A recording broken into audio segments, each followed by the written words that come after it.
আসসালামু আলাইকুম বন্ধুরা, আজকে আপনাদেরকে ঘুরে দেখাবো অযোধ্য মঠ। এটা যশোরের রাজা প্রতাপাদিত্য তার সভাসদ গৃহের পণ্ডিত অবিলম্বা সরস্বতী স্মৃতির উদ্দেশ্যে মঠটি নির্মাণ করেন। আসেন আমরা ভিতরে ঘুরে দেখি। এটা ছোটোবেলায় দেখতেছি যেমন এখনও তেমনই আছে। অবশ্য আগের থেকে এখন এখানে বসার জন্য ব্যবস্থা করা হয়েছে এবং চারি সাইডে ওয়াল দিয়ে ঘিরে দেওয়া হয়েছে। এই মঠের 4টি দরজা আছে, একটা দরজা দিয়ে ঢুকা যায় না, আর বাকি 3টা দিয়ে ঢুকা গেল, 2টা একদম ফিক্সড করে লাগানো, আর একটা দরজা দিয়েই ঢুকা যায় এবং বেরোনো যায়। ভিতরে আসো। এর ভিতরে আছে একটি গম্বুজ। গম্বুজটা উপরের দিকে দেখাও।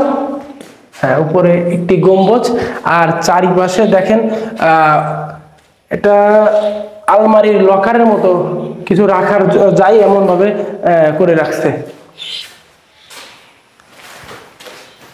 বের হয়ে যায়।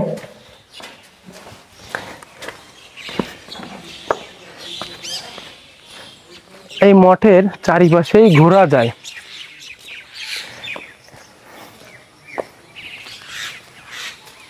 এবং মঠে যে ইটগুলো তৈরি করেছে দেখেন, ইটগুলো কিন্তু খুবই নিখুঁত, অনেক কারুকার্য দিয়ে তৈরি করা আছে। এই দেখেন, যেগুলো এখন কিন্তু কোনো বাড়িতে দেখা যায় না। এবং এই মঠের উপরে কিন্তু অনেক পাখি বাসা বেঁধে থাকে, মানে হাজার হাজার পাখি এখানে বসবাস করে। আর কিচিরমিচির শব্দ তো শুনতেই পাচ্ছেন।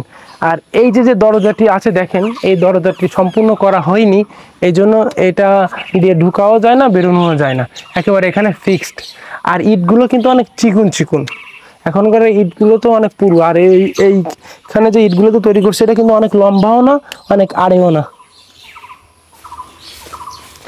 আর দূর দূরান্ত থেকে কিন্তু এই মঠটিতে ঘুরতে আসে, অবশ্য বিকেলবেলা বেশি মানুষ ঘুরতে আসে।